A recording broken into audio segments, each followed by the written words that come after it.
don't know what possessed me to think that this is going to be a good idea, but we're back to doing it the old-fashioned way today. We're taking a walk. We're going to talk about my final thoughts on a book that I just read, and it just so happens to be the hottest day of the year here. 93, super humid, so makes all kinds of sense to do this.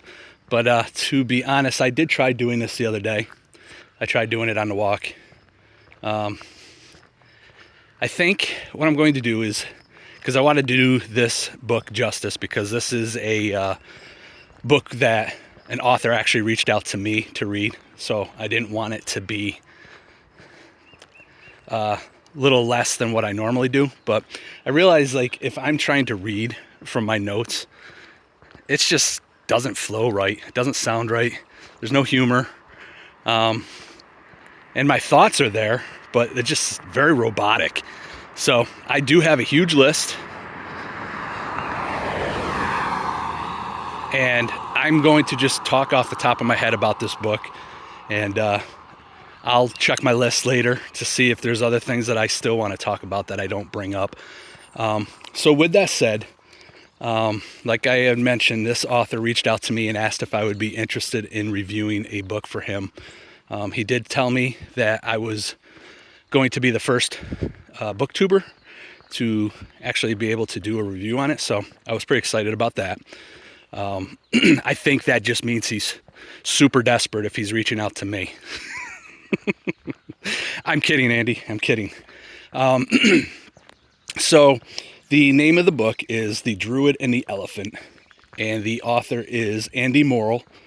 This is released this year, 2024. It was 325 pages, and it's considered a young adult historical fiction.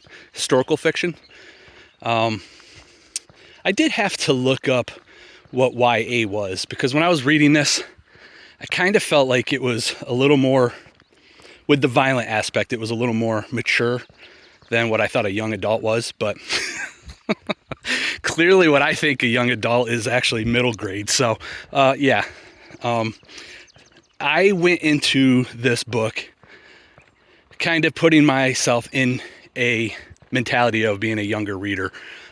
This is clearly something that I personally wouldn't pick out at my age, but that's not what this is geared for. This isn't what's the word I'm looking for? I'm not the age group that this book is written for, but it doesn't mean that I still can't read it and enjoy it and just put myself in that kind of mentality of who this is for. So I did do that when I read the book. So I guess I should get into it. When I first opened the book, right in the beginning, it gives you a list of all these characters. And I was like, whoa, YA, and there's this many characters. Kind of intimidating at first, right? This is kind of why I don't typically read fantasy. Because one, I can never say the names right. I can never say what planet or country, continent, it doesn't matter. I can't pronounce the names. And I'm like, how am I going to remember all these people? So I read through it real quick, and I'm just like, just read the story. It'll play itself out. It's for young adults. Can't be that hard. So what I will say is the name of the character, I'm going to call him Kaz, because again, I struggle with what his actual name is. So in the book, he is actually known as Kaz as well. So I'm not doing him any disservice by calling him that. But he is a young kid. He's a druid in training, and the Emperor of Rome has just invaded his country. I believe it's Britannia. There you go. Simple one like that. I should know how to say it. No clue. But yeah, the Emperor is invading his homeland, and they have war elephants. So that's kind of where these elephants play in, along with the main character. So he's watching a battle from afar, and his father and his older brother are warriors, and they get into this battle. And we'll say that the emperor ends up winning that battle. And I don't want to give any spoilers away. So I won't say what happens during that battle, but basically we know that Roman Empire pretty much annihilated everybody. They had a mass amount of borders. I mean, they were very powerful. So this little, what were they called? Native tribes. That's what I'm checking my notes. So I mean, that's the Romans are fighting tribes.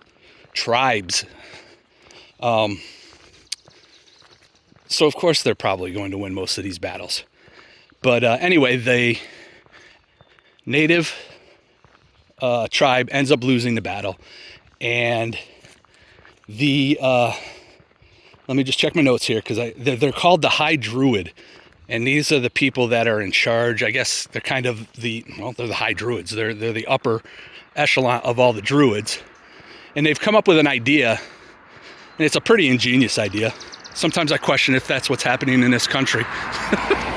But the idea is to infiltrate. They're going to take Kaz, and they are going to set him in a place where he can become a Roman soldier in a sense. So that's the beginning of the story, where he's a young boy.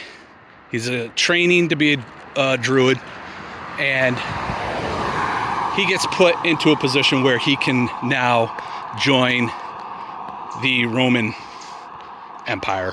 And the whole point is for him to learn their ways, learn how they fight, get inside information, so that when he gets older, that they can have revenge on the Roman Empire. And that's kind of where the adventure starts. This is also told, Kaz actually narrates this book, or this story, I should say. So it's all through him. He's telling you the story. Took me a minute to get used to that. But once I did, I kind of enjoyed it. I liked how they did it. Like, there's a part where he meets the rebel queen, and they think because he's been trained up by the Romans, this is it when he gets a little bit older, and they just don't trust him. They think he's a spy, and they question him on everything. They're like, there's the queen's advisor, war advisor, whatever you want to call him, definitely doesn't trust him. So he's like, yeah, I was at that battle. He's like, prove to me you're at that battle. So that's when Kaz would go into a story. That's when he would go into an adventure. So that's how the entire book is like, they set up a situation. He kind of needs to prove who he is, or tells a story. And I will say that there are a ton of adventures. There are a ton of stories. And it's basically from when he was a kid up until he's an adult. And sorry, I had to catch my breath. So yeah, that is basically what this story is about. The elephant aspect is very interesting. The Romans used them as a weapon, and Kaz finds a way to eliminate them. And somehow he doesn't actually come in possession of one, but I really don't know how to explain it, but it becomes kind of his elephant. He's kind of in charge, and it's not a war elephant though. And I believe it's much bigger than all the other ones. I forget what it was, a work elephant? I don't know, but it wasn't a war elephant. And that kind of plays into the whole story, and the elephant plays into some of the adventures that happen. I won't give away any of the adventures or any of the stories, but I think it was a decent book. I think there is a market out there for older people who do like reading young adults novels, young adult novels. And I believe that there would be people out there that would be interested in this. For me personally, I don't think I'm into the young adult aspect of it, but what I did really enjoy is the historical aspect of using actual characters who existed back in that day, actual weapons, places. Anytime you can put actual historical events into a story, I'm going to eat it up. So I did like that. And like I said, I kind of liked how the story played out, as far as him telling this story. I'm just trying to think. Let me check my notes a little bit, because I want to make sure that oh, okay. So one thing I did want, let me find it. Normally I don't quote things, and when I do, it's typically of a biblical aspect. What I personally would call more life lesson type stuff, but this will be the first time I've quoted a book that has nothing to do with God. I just thought it was really cool. Let me just find it. So at this point, it's Kaz as an older person, and he's giving instructions to his men, and what he's doing is he's telling them where to meet after their attack on the Romans. And he says to them, I'll let the cars go by a little bit here. So what he tells his men is this, is he says, the password challenge is sunlight, and the correct reply is moonshine. If you say moonlight, we'll know you've been caught, and we'll let you come forward and try to rescue you. So, I don't know. I'm sure this is probably common knowledge for people who are in war or espionage or whatever, but I thought that was really cool. It's like, okay, so the password is sunlight. Well, the challenge word is sunlight, and the correct answer is moonshine. Because you would probably think moonlight would be it, and it's not. But if you say moonshine or moonlight, the people who have you are going to think either answer is good. They're not going to realize that you just made up an answer that isn't going to fit. So I don't know. I thought it was kind of cool. So, you show up and you've been compromised and you end up saying moonlight instead of moonshine. They're going to let you move forward, and then they're going to try and save you, attack the other people. I don't know. For some reason, I really thought that was quite cool when I read that. And like I said, it's probably something that's pretty well common knowledge. It wasn't to me. Let's see. So I do want to talk about, I had mentioned earlier already that I thought maybe there was a bit more violence than I would have thought at this age. It's not over the top. And honestly, the more I think about it, kids are probably seeing a lot worse, saying a lot worse, seeing a lot worse in video games. I don't know. I think as I'm getting older, I'm probably more in tune with it and noticing that it probably is more harmful than good. But, growing up, I let my kids play all those games. So, maybe I'm being a little bit of a hypocrite, but the point of this, bringing this up, is that I did go back and reread an email that the author had sent me, and he told me the age range that this was for, and it actually says right in it that this is going to be the first book in a series. And even in this book, when he was doing things, he always had like a moral high ground. Like, he really didn't want to have to kill people if he didn't have to. He didn't like the Romans because of what they've done. But while he was in Rome, he'd made friends. The people he fought next to were, very tight. So he's in a weird position where he dislikes Rome, but he doesn't want to kill all Romans. He just kind of wants to get even with those who destroyed his tribe.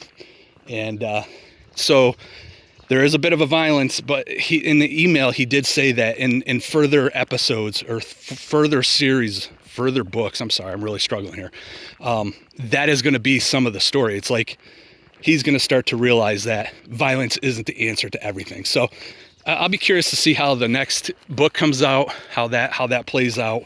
But yeah, so I think maybe this is a little violent, but there's probably a setup for the next book. That I kind of get that feeling because of what his email said.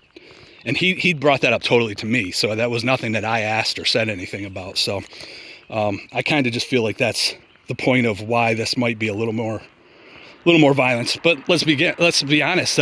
War in the Roman times was probably quite violent. So this is a historical event. So it wasn't far off. It wasn't over the top.